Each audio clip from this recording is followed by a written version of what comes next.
G'day everyone, welcome back to Pete's Investing and Trading channel. Today we are trading the CCI14 strategy with average down, comparing the 5% gain and a 10% decline versus a 5% gain and a 30% decline.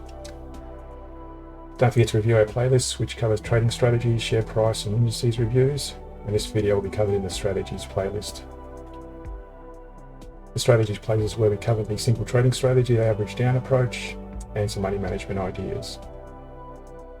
We're not offering financial advice, but rather it's an educational series to help you make better trading decisions. Today we'll cover a simple trading strategy with a better probability of price increasing from our entry point. There are many videos which show you how to enter a trade, but most of them don't clearly explain when to exit the trade profitably. In this video we'll show you an effective way of exiting the trade profitably. Note also we don't use stop losses. It's a sure way of minimizing returns, and more often than not, losing money from your trading account. Instead of stop losses, we use the average down strategy. With some disciplined money management, we show you how to effectively average down and ultimately close out the trade profitably. This approach has been back-tested on stocks, CFD indices, commodities, and FOREX currencies. Again, the key here is a good money management approach, especially in trading leveraged instruments such as CFDs. Today we'll be trading, that is buying, stocks outright with our own funds. That is, we're not leveraging off borrowed money. We show the calculated funds required when following the drawdown approach. We go to backtest and start since 2007. The test shares are covered in this video to show the effects of the GFC during 2008 and 2009, and more recently the COVID and Ukraine conflict downturns. On average, we show the returns that would have been generated had you traded $2,000 lots per trade, which has been factored in brokerage. These returns do not show the returns of dividends, so any dividend payouts would have been added as extra bonus revenue on top of the trade returns. Some of my investing rules. Buy proven blue chip stocks only. Avoid speculative stocks. This ensures a probability of the shares of the company you are buying has had a good track record and more likely potential of future growth. Buy stocks which pay dividends. Do a quick search for the stock before buying to ensure it recently paid a dividend or about to. This is a good indicator that the company has future potential of growth. If a company recently, that is 6 to 12 months ago, stopped paying dividends, it may be a sign that growth potential may be challenged for whatever reasons. Don't short positions, go long only. Even though our strategy can be applied to CFDs and other leveraged instruments, in this video we only trade in shares we bought with our own funds. That is, avoid borrowing or leveraging funds to minimize risk. Also, if you short an instrument which pays a dividend, you'll end up paying that dividend to someone else who went long on the same instrument. Do not trade on news. Price is already factored in the share price. If you read an article in the finance pages which talks about an event in the stock you are considering, the chances are it has already been factored in the share price. So you've missed that boat. I did a video in September 2021 titled Uranium Stocks Too Late to Trade, which demonstrates the effect that news has or hasn't had on the share price action. Suggest you watch that video to get an understanding.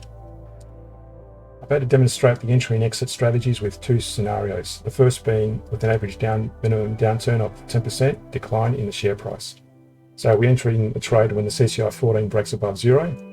We're exiting the trade when the close price is greater than 5% gain. The average down approach is when the close price drops by 10% minimum and the CCI14 breaks above zero. And the second strategy with the same entry and exit parameters, but instead what the effect is if we average down with a minimum of 30% decline. So let's get started. The first chart we'll look at is the Commonwealth Bank of Australia. Now, as you can see here, this is going back to the start of 2007, and it shows the effect of the GFC. Now, these are the two programs we're running. This one shows a 5% exit strategy if we enter the trade when the CCI14 breaks above zero. Let me just quickly drill in and I'll show you the demonstration of the CCI entry. So you can see here, in this example, on both of them, the CCI14 breaks above zero. The red line there is a zero line. So the CCI14 breaks above zero and we enter the trade in both these programs. Now the price went up a bit, but it didn't hit our 5% minimum gain. Went down, didn't go down as far as 10 or 30%, just went sideways and it finally broke out here at a 5% gain. that's where we exit the trade, and that's on a single one lot of shares entered. If I scroll in again, historically, you can see there at the start of 2007, this program is a 5% gain exit and a minimum of 30% drop. This one is a 5% gain exit and a minimum of 10% drop. The main difference is you'll see when it drops 30%, there are fewer trades or fewer lots of shares entered. That is, when we average down, we've averaged down 1, 2, 3, 4, 5 times. This one, when it drops down by 10%, we average down 1, 2, 3, 4, 5, 6, 7, 8, 9 times. So that was the biggest drawdown requirement for the CBA bank. All these other ones here, you can see they're a lot smaller entry and exit trades. Now you'll notice here, because we're entering at a 5% gain for both of them, but we're entering at a average down of 10% decline and 30% decline. The 10% decline enters more often in multiple trades, like in this example here. You can see here it entered once, twice, whereas here, because it had to drop 30% and it didn't reach that 30% decline, it only held the one position before it closed out. Here it closed out multiple times. So in summary, the overall benefit, the total return for the 510 result was 5,062 versus 3,684. And again, that includes brokerage, but does not include dividends. So if we go quickly to our, let's go back quickly to our summary chart, and this shows you the CBA results, 5062. This is the 10% drop. Remember, 5062 was this 510 program. Entered 9 contracts, and that was the 9 contracts. The maximum contracts entered there is what we count as the maximum. So it entered, the total revenue generated was 5062, we entered 9 times. So the total contracts entered per $2,000 per contract was 18,000, plus the drawdown, and that was 5810. And the drawdown is basically from the highest point of profitability down to the lowest point. So we went down as far as $5,800.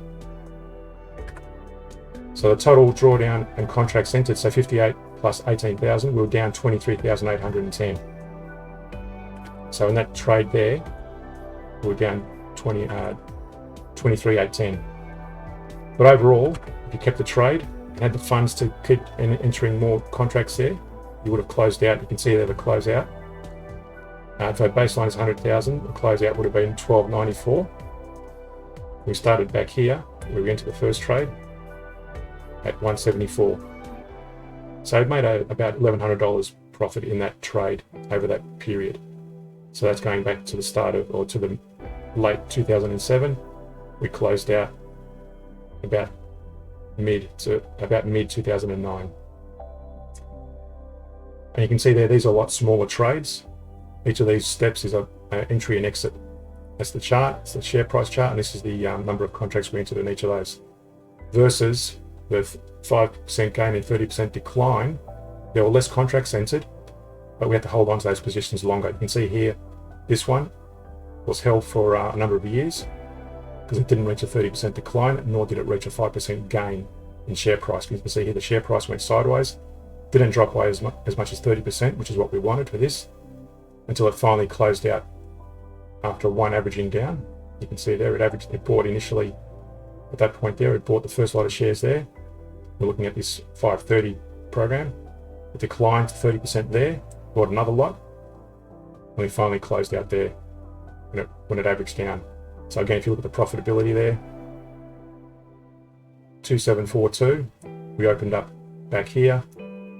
Our account value was 25, so made do there 27. So we made about $300. No, 27. We made about $400 in that trade.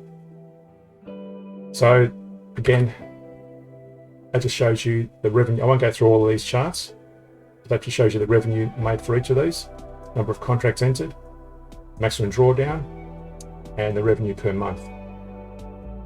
Versus that's the 5% gain and average down of 10% minimum drop. Versus the 5% gain and 30% minimum drop. You can see here the revenue made. So again, looking at the CBA example, 3684.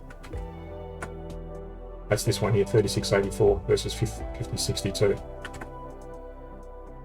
You can see here that made less revenue overall, Also less of a drawdown, 85,000 versus 163. So a higher revenue for the total, but also a higher drawdown, which equates to a higher return, 251 on average per month versus 164. I'll just quickly rush through some of these other ones. For BHP,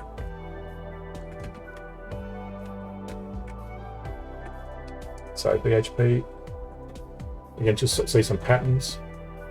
What I really want to demonstrate is, you can see here, this one had a lot more, the 510 program had a lot more entries averaging down. Each of these blue is every time we entered down, versus the 530 strategy, which entered down at a higher percentage decline, which was a requirement. But again, revenue generated 74.54 versus 41.20. So a Caterpillar,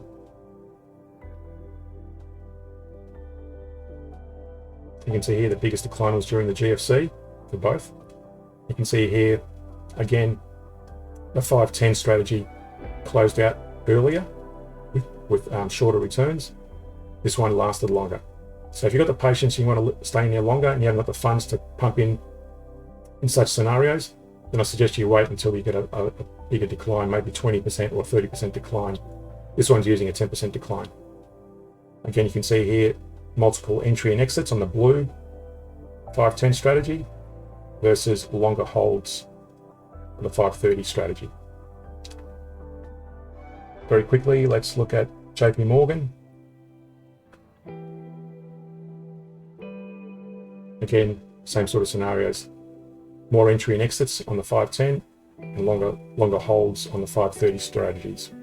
Profitability 5549, 510 versus the 530 strategy 3162. So again, don't forget to hit the subscribe button, the notification bell, like the video, and we'll speak to you in a future video.